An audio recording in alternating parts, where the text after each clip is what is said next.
Welcome back to another video. My name is Henrik and today we're going to be doing our first test drive with the Renault Rafale 4x4 300 plug-in hybrid. Fairly long name and there's quite a lot of things that we're going to have to talk about. It's the most powerful Renault that you can currently get with 300 horsepower, and you can get this car in two different versions. You can get the Prix Alpine, which is typical, and then also a new version which is the Atelier Alpine, which is basically a little bit more sportier, gives you a couple more things standard-wise, for instance matrix LED, 360-degree camera, 21-inch rims, badge on the side, rear black roof spoiler, stuff like that. And also there's a very nice color which is called the Summit Blue color, and one thing I definitely would pick up because in blue I think it looks the best. We also have a red color currently here as a test driving car, but I really do like this blue color. So let's get started with the price of the car. The price of this car is going to start at around 53,300 euros. If you get the Atelier Alpine variant that we have here, it's going to cost you 4,500 euros more, and our test car is going to top out over 60,000, so 60,590 euros, which is quite a lot considering that you only get a 1.2 liter 3-cylinder engine here. Still, you get a plug-in hybrid which can go over 100 kilometers of range, 97 combined, 111 in the city. But still a car that only is a 3-cylinder. But before we talk about that engine, let's quickly look at the design in the front. So like I already mentioned, you have LED matrix lights here, which do look pretty nice, with also daytime running lights down here on the side, with a nice air curtain that also does a good job with the design here, so very nicely blended in there. This is obviously not a real grille, but it does have a nice little back kind of blue color in here, so it looks very, very pleasing, with also a Renault logo in there. A little bit of rear air intakes down here as well as down here, obviously to cool the engine a little bit, with a nice little black spoiler down on the front as well. When we talk about the engine, let's also quickly look at it. Like I already mentioned, it's a 1.2 liter 3-cylinder engine, which for this price segment is maybe one of the only critique points of this car. You're paying quite a lot, but you're getting a 3-cylinder. And that 3-cylinder is the same as, for instance, in the 200 E-Tech version that you can get of the Rafale, which is the full hybrid variant. This engine has been increased a little bit though. You have new turbocharger in here, which is going to increase the horsepower by 20, so up to 150, and also 230 Newton meters. That is the 1.2 liter 3-cylinder engine. You also have two electrical motors. One in the front with 69 horsepower and also 205 Newton meters. One at the rear with 136 horsepower and 195 Newton meters. That's going to get the car from 0 to 100 in 6.4 seconds. 80 to 120 theoretically is in 4 seconds, and then also a top speed of 180, so 5 kilometers increase compared to the normal E-Tech 200. But the critique point in my opinion is just the 3-cylinder. It's a car that is weighing at 1.934 kilograms, which is already quite, or 1.934 tons, which is quite heavy. And then when the battery is completely empty, you're just running on a 3-cylinder, which we'll have to see how loud it is. Well, we can't because we're obviously not going to be able to completely deplate the electrical range here. But still in combination, you do have the most powerful Renault currently to date, and we're going to see how that drives. And from the side you might be able to tell, well, this car looks fairly similar to the Peugeot 408. That's due to the fact that the head of the designer from Renault has switched from Peugeot to Renault, and therefore was also a part of creating this car, and therefore it looks fairly similar because the designer always has one taste, and that taste moves over onto new cars. When it comes to the design on the side, I think it looks fairly decent. We have a car that's 4 meters and 71 long, 1 meter and 86 wide, and also 1 meter and 61 tall, with a ground clearance of 18 centimeters. When it comes to the rims, these are also special on the Atelier Alpine, which are going to be 21-inch rims. Otherwise you get 20-inch rims, and I do really like the design of those. Looks being fairly decent. We also get this badge up here with the Atelier Alpine, just so you know that you're having one of those. Side assist, side 1 assist, with also automatically foldable side mirrors.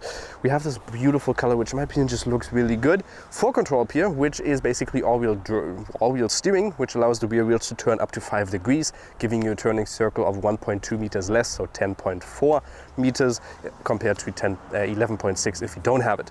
Back here we also have the battery. That battery we're going to be able to charge with 7.4 kilowatts, which is going to take around 2 hours and 55 minutes to completely charge it up. And that battery is a 22 kilowatts an hour battery, and therefore giving you that range, like I already mentioned, in the city up to 111 kilometers. In total, we also have a fuel tank on the side with 55 liters, with a fuel consumption when the battery is empty of around 6.2 liters, which is fairly low, and therefore you will get claimed up to a range of 1,000 kilometers. If you also have the battery charged, so you basically use it as a hybrid system, 22.7 kilowatts an hour and 0.2 liters of consumption, 0.6. And in the back, you're able to tell that this is a crossover SUV in the D segment due to the fact that we also have this, for instance, roof spoiler up here with this very sloped window, and that is also going to get the airflow to go under that roof spoiler. Theoretically, if you want, you can optionally also get a lip on here in complete black, which does look good in my opinion. We also have these nice lights in here. This kind of like this upper part here reminds me a little bit of a Cupra Formentor or a BMW X2. Let me know what you think of that. Really like the design here on the Rafale, the way they like just implemented that on there. Looks pretty decent. When it comes to the trunk capacity, it's actually fairly decent. 539 liters up to 1,826 liters. We have 2 suitcases in here, a couple other stuff, and also a backpack. And you can see there's still plenty of space. And you can also flip over the seats to get that 1,826 liters. There's a little bit of a lip there, so you're gonna have to lift it up and then set it down again. You're gonna be able to tow up to 1.5 tons here, unbraked 750 kilograms. With also a tow bar capacity of 85 kilograms and a roof capacity of 80 kilograms. So join me in the back here where we have plenty of space. You can see the seat in front of me is adjusted to me, and well, I've got a ton of space. The only thing I might complain about on the passenger side here is that you don't have much footroom. When you're sitting behind the driver, you have a lot more footroom. I don't know why that is. There's also this like top tether down there. I think that is maybe the case. One thing I will have to complain about is that the ground is kind of sloped. So you're basically with the back heel, you're sitting in a groove, and then up top, your feet are going up higher, which is an okay seating position, but you can see my thigh is really not supported here. And on the passenger side, you don't have that much footroom, so you can't move it too much forward, and therefore your thighs are not going to be supported. One thing that's also pretty funny is you can take this center console out here, basically. And there is, I actually don't know what that is, but there is something down there which you can open and unlock. But I've never seen something like that where you can just take that out. You have your own climatization back here with vents, so you can't change the temperature, but you do have vents. 2 USB-Cs. Also, you have a center console, which you can flip over, but it takes a little bit of force, with 2 very big cup holders and also a little bit of storage space down here, where you have these like, well, smart functions where you can, for instance, put a phone in there or something like that. And it's like a, well, like a movie tray kind of thing, which looks pretty good with another 2 USB-Cs down here, so you have plenty of charging options. And you also have that wonderful panoramic window, which there's also the Rafale, the kind of like propeller plane that they had in the trailer, which is integrated into that roof. And this is also one of those which can dim and also open up with different elements in that roof. So join me in the inside of the Renault Rafale. And I really do like the kind of new Renault layout that they have on the upper cars. For instance, this L design in here with your digital cockpit and also your infotainment display, which is nicely integrated and also very easy to use. A lot of people, well, for instance, love this down here, which is for your climate, not for your climate, for your music control. And you can mute and unmute your infotainment system really quickly. Down here also still physical buttons for your AC. Really nice that they have integrated this and not having everything to be able to manage through the infotainment display, which I always love. When it comes to the steering wheel, we have piano black on here. Would have been nice if it wouldn't be piano black, because it's just going to look very dirty after a little bit. Otherwise, I really do like the quality in the inside as well. It is fairly high quality. This is also a typical like, well, motorboat kind of design here. And also this fake kind of marble design. That's what it kind of looks like stone marble. It's obviously fake, but still it does a nice little well, change to it. We have ambient lighting all the way across here. We also have stitching on, for instance, the steering wheel and the French logo or the Alpine colors, and also on the side there, as you can see. And in general, fairly nice. We have heated seats and also heated steering wheel. And Google Assistant, which is always great in here. Google Navigation works really good, and that's, in my opinion, the best navigation that you can get on a car. Heads-up display, we have this panoramic window, which is pretty cool because you can do, for instance, this, and you can dim it. There you go, you can see it slowly moves back, and I gotta do it one more time to completely dim it. But it's one of these, like, let's call them high-tech panoramic windows, which I always like to see. The seats are also fairly comfortable. Headrest is just a little bit on the more firmer side, which would have been nice if it was just a little bit more, well, squishy and comfortable. Let's also start up the car and look at the reverse camera. You can also see the gear selector is up here, so you have 3 different controls up here. If we go into reverse, we'll also see the quality of the camera, not the highest, but you do have the 360-degree camera, so we can move between here. Also see your rims, you can see there, and 360-degree camera. Very, very quick as well well. So if you go like this, you spin me right around, baby, right around.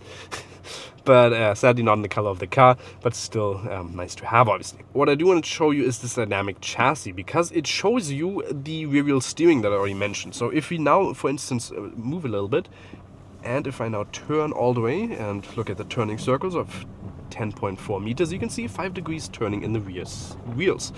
That's obviously nice, because that's going to allow you to get that 1 meter of less turning circle. And that is always a nice thing, because it's going to allow you to be more agile in the city, like we've already seen, which we will see here in a second when we're driving down in Monaco, in the very, very small roads of that city. But otherwise, we have a car that is the most powerful Renault to date, or currently on the market. Let's also quickly go back onto the map so I know where I'm driving to. And that means we also have a couple of modes to just personalize the driving experience of this car. So 300 horsepower, which is, well, perfect for these kind of roads, because if we then use this multi-sense button here, for instance, press it and we can see now we have Comfort, Eco, Sport, Snow. Snow is a new one, Perso. But let's go into the sport mode.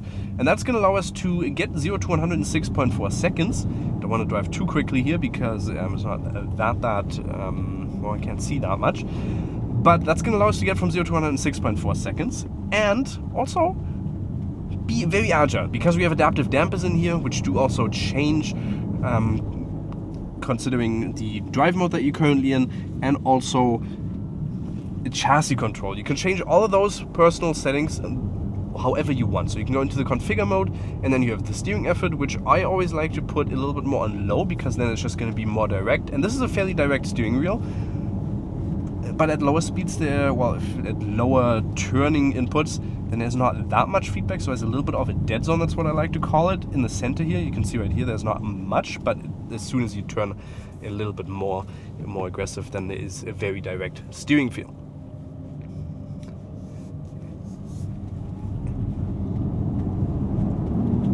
I mean, that is already up the hill, up to 80. That was fairly quick. And it is also fairly sharp and a very nice chassis control. Not much body lean, that's for sure. And with that 4 control, you can turn in here very quickly and allow you to actually have a surprisingly sporty feeling of this car, even considering you're driving here with a 3-cylinder. And that 3-cylinder I can't even hear. I'm not even sure if it's on right now or not, because it is so quiet inside. Very nicely isolated. That's one thing you definitely got to mention. And this road looks like it's supposed to be a walking road, not something that you're supposed to be driving up. But I mean, it's a pretty cool road, nonetheless. But let's also quickly talk about this. So you have steering effort, and then you also have the chassis control. Oops. You have the chassis control. If you go into the chassis control, you can see on the right, we have the ESP, which changes depending on what you're on. So if you're on comfort, it's obviously going to change it to be the most comfortable. If you're on dynamic, it's going to go down 1 to have a little bit more sportier. Well, this is going to be an interesting one. Here. So let's drive as far to the right, because this is really where it shows the quality of the car here, maybe. So Renault Espace versus... Kann ich noch vorne rechts? Ja, jetzt will ich nicht mehr. Ja, passt. Yeah? I mean, that was one hell of a close one. Welcome in France. And then you also have 4 control, which basically changes the agility and also the stabilization of the car. So at lower speeds, you obviously want to be a little bit more agile. And at higher speeds, you want a little bit more stabilization, so you don't lose control of the car quickly. And that's going to change. Again, you have 3 different modes of those. We also have the adaptive dampers, and you can see there's a camera logo beside that. We do have a camera up top, which basically up to 180 kilometers an hour, which is also the top speed of this car. It changes the adaptive dampers depending on the road ahead. So it scans the road ahead and then adjusts the dampers towards those to give you just a very comfortable experience. When we were driving in the city, for instance, there were some bigger bumps, which are typical in France.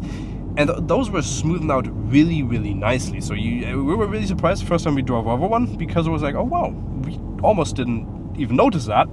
And that is really comfortable. And then you can stiffen it up and just have a very comfortable and also sporty driving feel of this car, which is always great to see. And if you go into the sport, obviously everything is going to be on the most sporty settings, ESP on the lowest, 4 control on the highest, and the camera on the dampers are also going to be on the highest setting. And that is basically it for that. You do also have a different, well, you have a permanent all-wheel drive system in here.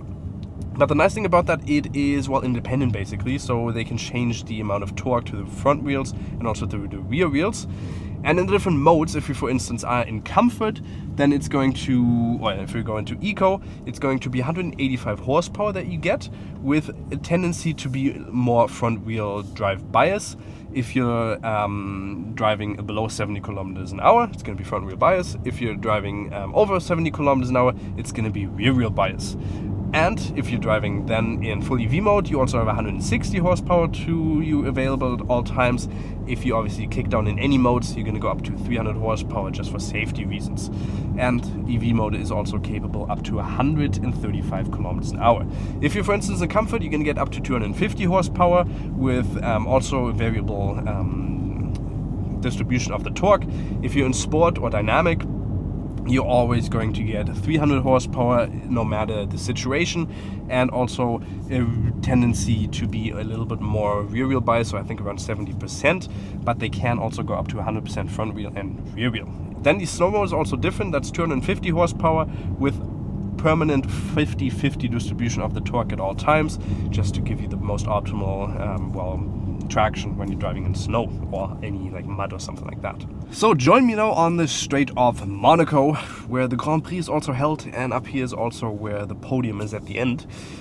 It's a very nice place to drive here, and it's also an interesting place to, well, test out the EV mode of this car. We do have a 22 kilowatts an hour battery in here, like I already mentioned on the outside, and that's going to allow us to theoretically be able to drive 111 kilometers in the city full EV. You can, however, also drive combined. They claim around 97 kilometers in total. When we started up the car, it said 99 kilometers on a full battery. You are able to change a couple of things. Sorry for that lady, because I didn't brake. There is an EV mode button down here, which you can press, and then on the cockpit here, you're going to be able to see hybrid, electric, and e-save. E-save is a little bit different compared to your usual e-save, as it doesn't just hold it at that current level that you're at. If you're below 25%, it's going to charge up to 25%. If you're below 90%, it is going to basically charge at any level that it is. It's going to say at any battery level that it's currently there, so between 25 and 90%. E-save is your typical e-save. Above 90% is going to go all the way down until you're below 90%, and then it's going to put e-save in there, so you can still be able to drive a little bit of EV and not be on e-save. Otherwise, it is very, very quiet when you drive in full EV mode here. Very nice isolation. There's not much that I hear from the outside. Very comfortable to drive as well. You do just get a very pleasant experience when driving here in the city. Especially when you're driving in Monaco, then in the electrical mode, it's going to help the people, the poor people of Monaco, to just have a little bit more, less emission in the air. And what else do you want for rich people? You just want them to enjoy a comfortable day without any emission in their breath. Otherwise, the surrounding view of this car is also fairly decent, apart from the rear. The rear window is a little bit smaller, and therefore a little bit hard to see out at times, due to the simple fact that it is... that policeman looked at me like, why is he wearing a GoPro? Well, he's still looking at me. Okay, no, I turned wrong though. This is not where... Did we already drive past the casino? No, I was meant to go straight, because that's where the casino is. Damn it. I wanted to follow the Formula 1's track. And in the back of the steering wheel, we also have the pedals, which are for recuperation. So we have 4 different modes of the recuperation, where we can change between all of those if we just go into the plus. So let's see how the maximum is. That's the minus, sorry. Plus is on the left side, and you can see here. It is very strong, so let's go from 30 kilometers an hour down to 0 in front of this biker. I mean, that is a fairly strong one. Let's see if it also goes all the way down to 0. But I do not think it does. It's also not a one-pedal drive. So right around 15 kilometers an hour here, it's just going to smooth out and not really brake anymore. So you're going to be looking at around that. And look at that view. That is amazing. Not much guard barriers here, so if you're driving a little bit too fast and completely yeeting it over the edge, well, that's going to be the last time you're driving sporty in any car. But also the great thing about a plug-in hybrid, if you're driving down these hills, for instance, you're not going to have to worry about your brakes too much, because recuperation also helps in that. So if you're constantly on the brakes driving down here, well, they're not going to overheat or smell that bad so quickly, due to the fact that the electrical motor is obviously going to help you with that. That's always nice, a little bit better than I remember when we're driving down towards Innsbruck in the Alfa Romeo, and those brakes were smelling quite a lot afterwards, because it was like a steep hill for 5 kilometers or something. And also the camper van in front of us, that smelled really bad. But yeah, that's always the nice thing about this. And I was really surprised by the sportiness of this car, considering that you even have a 3-cylinder in here. It is still very punchy. It is a very nice chassis that they have tuned here in combination with Alpine.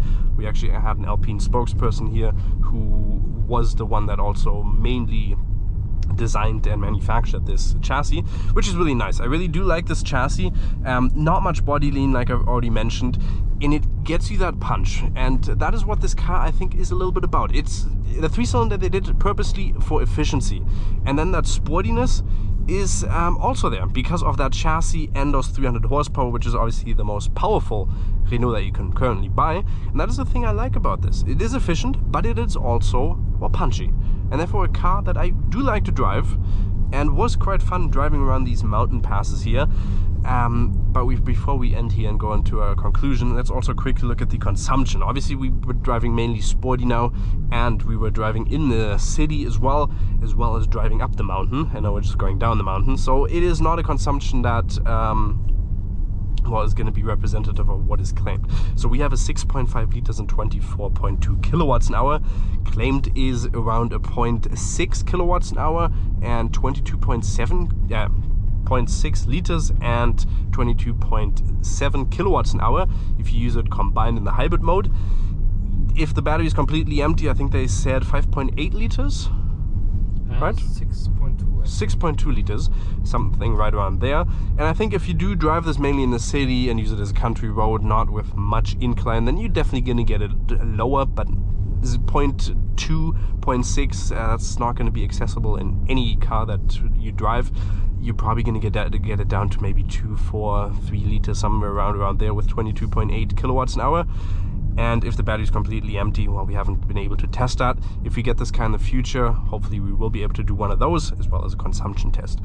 So let's get back to the final conclusion, and hopefully you guys enjoyed this little drive. I mean, look at that view. Does that not look amazing? That's also a really nice rock there. Nice little house back there, and what a valley. That is just breathtaking. Breathtaking. So what is my final verdict on the car? I think it's a really good looking car, especially with this color as well. It drives nicely, it has a very decent equipment that you get in the inside, also very luxurious, good quality in general.